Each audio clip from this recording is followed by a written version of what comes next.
kunci dalam penawaran pasar secara keseluruhan. Perencanaan pemasaran dimulai dengan membangun penawaran yang memberikan nilai bagi target pelanggan. Penawaran ini menjadi dasar perusahaan membangun hubungan pelanggan yang menguntungkan. Penawaran pasar perusahaan seringkali mencakup barang dan jasa berwujud. Contohnya termasuk pemeriksaan dokter dan layanan keuangan. Pengalaman selalu menjadi bagian penting dari pemasaran bagi beberapa perusahaan, seperti halnya pada Disney, Nike, dan Apple. Tingkat produk dan layanan perencanaan. Di sini terdapat 3 tingkatan. Yang pertama, tingkat paling dasar adalah nilai pelanggan inti yang menjawab pertanyaan apa yang sebenarnya dibeli pembeli, di mana saat merancang produk, pemasar harus terlebih dahulu mendefinisikan inti, manfaat, dan layanan yang dicari oleh konsumen. Pada tingkat kedua, perencanaan produk harus menyesuaikan manfaat kerucut menjadi produk yang sebenarnya. Mereka perlu mengembangkan fitur produk dan layanan, desain, kualitas, sama merek, dan pengemasan. Lalu yang terakhir, perencanaan produk harus membangun produk tambahan seputar manfaat inti dan produk aktual dengan menawarkan konsumen tambahan dengan solusi konektivitas lengkap. Klasifikasi produk dan layanan. Yang pertama, ada produk konsumen. Produk konsumen adalah produk dan layanan yang dibeli oleh konsumen akhir untuk konsumsi pribadi. Di sini, produk konsumen dibagi lagi menjadi beberapa. Yang pertama, produk kenyamanan adalah produk dan layanan konsumen yang biasanya sering dibeli pelanggan. Contohnya termasuk deterjen, pakaian, permen, dan majalah. Produk kenyamanan biasanya dijual dengan harga rendah. Yang kedua, ada produk belanja adalah produk dan layanan konsumen yang jarang dibeli.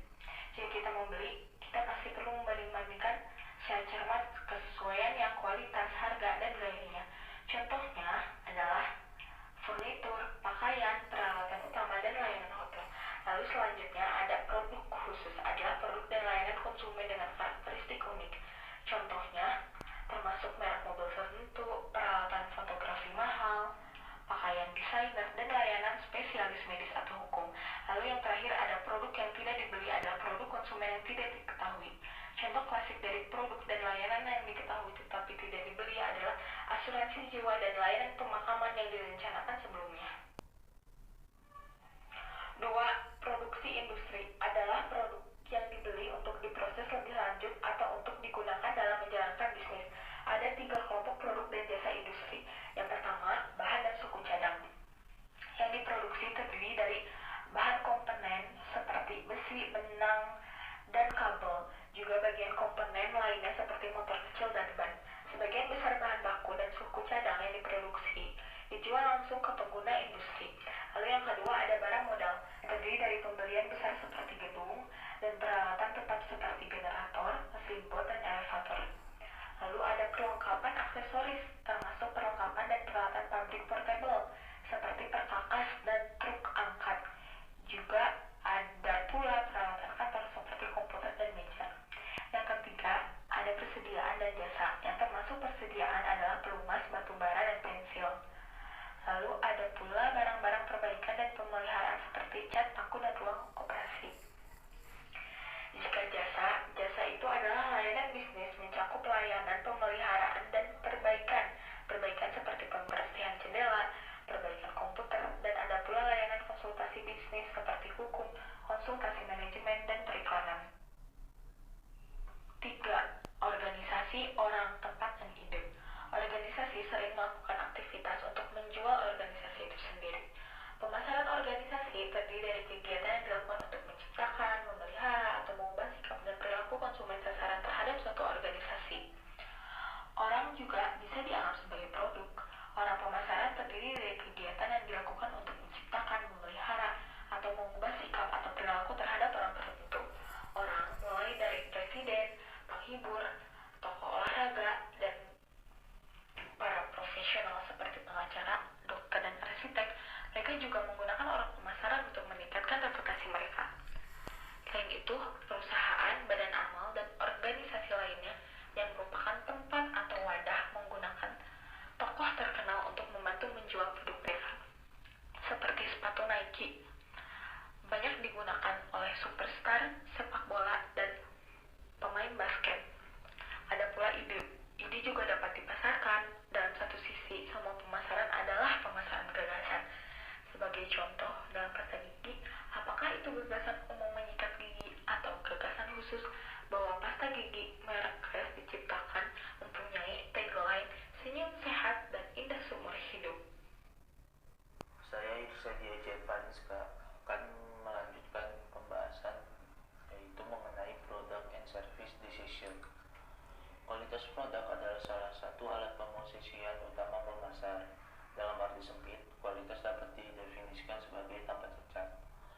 Tetapi kebanyakan pemasar melampaui definisi sempit ini. Sebaliknya, mereka mendefinisikan kualitas dalam hal menciptakan nilai dan kepuasan pelanggan. American Society for Quality mendefinisikan kualitas sebagai karakteristik dari suatu produk atau layanan yang menghasilkan kemampuannya untuk memenuhi kebutuhan pelanggan yang tersurat maupun tersirat. Suatu produk dapat ditawarkan dengan berbagai fitur. Fitur adalah alat kompetitif untuk membedakan produk perusahaan dari produk pesaing. Berikut adalah contoh berbagai fitur produk. Yang pertama, packaging. Secara tradisional, fungsi utama dari kemasan adalah untuk menahan dan melindungi produk. Pembeli biasa membuat 3 dari 4 keputusan pembelian di toko dan melewati sekitar 300 item per menit.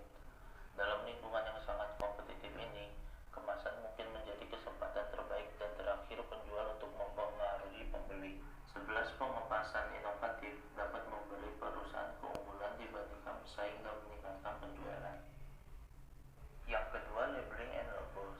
Label mengidentifikasikan produk atau merek seperti nama Sunkist yang tertera pada jeruk. Label membantu mempromosikan merek dan melibatkan pelanggan. Label telah menjadi elemen penting dalam kampanye pemasaran yang lebih luas. Label dan logo merek ini dapat mendukung pemosisian merek dan menambah kepribadian merek. Faktanya, merek bisa menjadi elemen penting dalam hubungan merek dengan pelanggan. Pelanggan sering terikat juga pada logo sebagai simbol merek yang mereka wakili. Logo didesain ulang dari waktu ke waktu. Yang ketiga, produk support and service. Pelanggan adalah elemen lain dari strategi produk. Tawaran perusahaan biasanya mencakup beberapa layanan dukungan yang dapat menjadi sebagian kecil atau sebagian besar dari total penawaran. Layanan dukungan adalah bagian penting dari pengalaman merek pelanggan secara keseluruhan. Yang keempat, product line decision. Ini produk adalah sekelompok produk yang terkait erat karena fungsinya serupa, dijual kepada kelompok pelanggan yang sama, dipasarkan melalui jenis gerai yang sama, atau berada dalam kisaran harga tertentu. Manajer perlu menganalisis lini produk mereka secara berkala untuk menilai penjualan dan keuntungan setiap item dan memahami bagaimana setiap item berkontribusi pada kinerja lini secara keseluruhan. Perusahaan harus memastikan bahwa barang baru sangat berbeda dari yang sudah ada. Peregangan lini produk terjadi ketika sebuah perusahaan memperpanjang lini produknya di luar jangkauannya saat. Yang terakhir, product mix decision. Setiap lini produk terdiri dari banyak merek dan barang. Lebar campuran produk mengacu pada jumlah lini produk berbeda yang dibawa oleh perusahaan. Panjang campuran produk mengacu pada jumlah total item yang dibawa perusahaan dalam lini produknya. Konsistensi campuran produk mengacu pada seberapa erat kaitan berbagai lini produk dalam penggunaan akhir, persyaratan produksi, saluran distribusi, atau cara lainnya. Dimensi campuran produk ini memberikan pegangan untuk menentukan strategi produk perusahaan. Materi selanjutnya yaitu tentang service marketing. Di sini akan pertama dijelaskan yaitu mengenai jasa. Industri jasa ini sangat bervariasi. Pemerintah menawarkan adanya layanan melalui pengadilan, ketenaga kerjaan, rumah sakit, militer, polisi, pemadam kebakaran, layanan pos dan juga sekolah. Dan organisasi nirlaba swasta juga menawarkan layanan melalui museum, badan amal, gereja, perguruan tinggi, yayasan, dan rumah sakit. Selain itu, sejumlah besar organisasi bisnis juga menawarkan layanan-layanan maskapai penerbangan, bank, hotel, perusahaan asuransi, perusahaan konsultan, praktik medis dan hukum, perusahaan hiburan dan telekomunikasi, real estate, perusahaan pengecer, dan lainnya.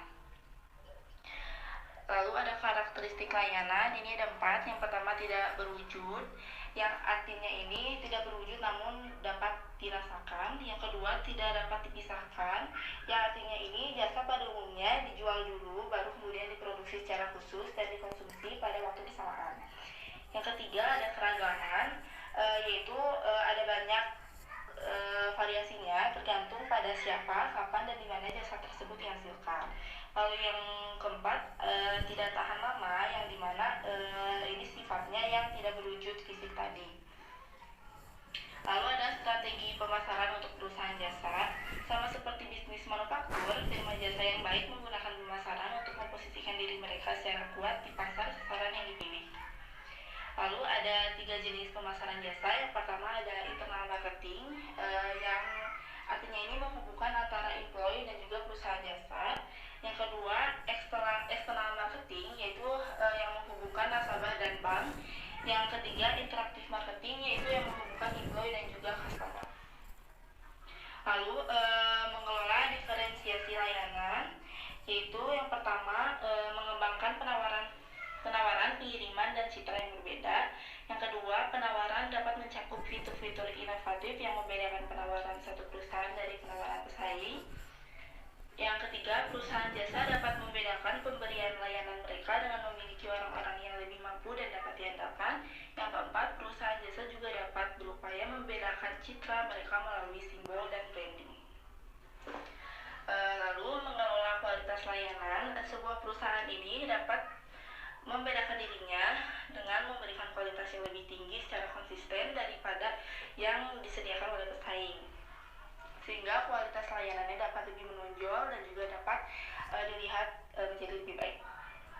Lalu ada mengelola produktivitas layanan dengan melatih arus karyawan lebih baik atau merekrut karyawan baru yang akan bekerja lebih keras dan lebih terampil.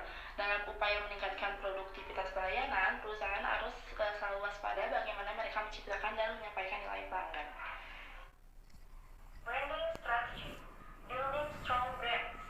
Beberapa analis melihat merek sebagai aset abadi utama perusahaan lebih lama dari produk dan fasilitas khusus perusahaan. Merek adalah aset kuat yang harus dikembangkan dan dikelola dengan cermat. Di dalam bagian ini, kami membahas strategi utama untuk membangun dan mengelola merek produk dan layanan. Brand equality and brand value. Merek merepresentasikan persepsi dan perasaan konsumen tentang produk dan kinerjanya. Ekuitas merek adalah efek diferensial yang mengetahui nama merek memiliki respons pelanggan terhadap produk dan pemasarannya. Itu ukuran kemampuan merek untuk menangkap preferensi dan loyalitas konsumen. Nilai merek adalah total finansial nilai sebuah merek. Ekuitas merek yang tinggi memberi perusahaan banyak keunggulan kompetitif. Merek yang kuat menikmati kesadaran merek dan loyalitas konsumen tingkat tinggi. Karena nama merek membawa kredibilitas tinggi, perusahaan bisa lebih mudah jalur peluncuran dan ekstensi merek. Agensi iklan Young and Rubicon's Brand Asset Evaluator mengukur kekuatan merek bersama 4 dimensi persepsi konsumen. Yang pertama, diferensiasi, yang membuat merek menonjol. Yang kedua, relevansi, bagaimana konsumen merasa itu memenuhi kebutuhan mereka. Yang ketiga, pengetahuan, seberapa banyak konsumen tahu tentang merek. Yang keempat, harga, seberapa tinggi konsumen dan menghormati merek. Merek dengan ekuitas merek yang kuat memiliki rating tinggi di 4 dimensi tersebut. Perkenalkan, nama saya Rosa Fauzia akan melanjutkan presentasi dari rekan saya. Selanjutnya ada building strong brand. Dalam hal ini ada 4 poin untuk membangun merek yang kuat. Yang pertama ada brand positioning, yaitu pemasar perlu memposisikan merek mereka dengan jelas di benak pelanggan target. Dan saat memposisikan merek, pemasar harus menetapkan misi untuk merek dan visi tentang apa yang harus dilakukan merek tersebut. Lalu yang kedua ada brand name selection atau pemilihan nama merek. Kualitas yang diinginkan untuk nama merek meliputi nama merek harus menyarankan sesuatu tentang manfaat dan kualitas produk, harus mudah diucapkan, dikenal dan diingat. Nama merek harus berbeda dari yang lain, harus dapat diperpanjang atau bisa dikembangkan. Nama harus mudah diterjemahkan ke dalam bahasa asing dan harus mampu melakukan pendaftaran dan perlindungan hukum. Lalu yang ketiga ada brand sponsorship. Produsen memiliki 4 opsi sponsor. Yang pertama, produk dapat diluncurkan sebagai merek nasional atau merek pabrikan, atau pabrikan dapat menjual ke pengecer yang memberikan produk merek pribadi atau merek toko. Yang kedua ada merek pribadi. Belakangan ini semakin banyak pengecer dan grosir telah menciptakan merek toko atau merek mereka sendiri atau merek pribadi. Yang ketiga ada perizinan. Beberapa perusahaan melisensikan nama atau simbol yang sebelumnya sudah dibuat oleh pabrikan lain atau yang sudah terkenal. Dan yang terakhir ada co-branding, yaitu 2 perusahaan yang bekerja sama untuk menciptakan satu produk. Lalu yang keempat ada brand developing, yaitu sebuah perusahaan memiliki 4 pilihan dalam hal mengembangkan merek. Yang pertama ada ekstensi garis, yang kedua ekstensi esensi merek, yang ketiga multi-brands, dan yang keempat adalah merek baru. Dan yang terakhir ada managing brands, yaitu perusahaan harus mengelola merek mereka dengan hati-hati. Pertama, positioning brand harus terus dikomunikasikan kepada konsumen. Yang kedua, penentuan posisi merek tidak akan berlaku sepenuhnya kecuali semua orang di perusahaan menjalankan merek tersebut. Dan yang ketiga, perusahaan perlu mengaudit kekuatan dan kelemahan merek secara berkala. Sekian presentasi dari kelompok kami. Jika ada pertanyaan, silakan tulis di kolom komentar. Terima kasih.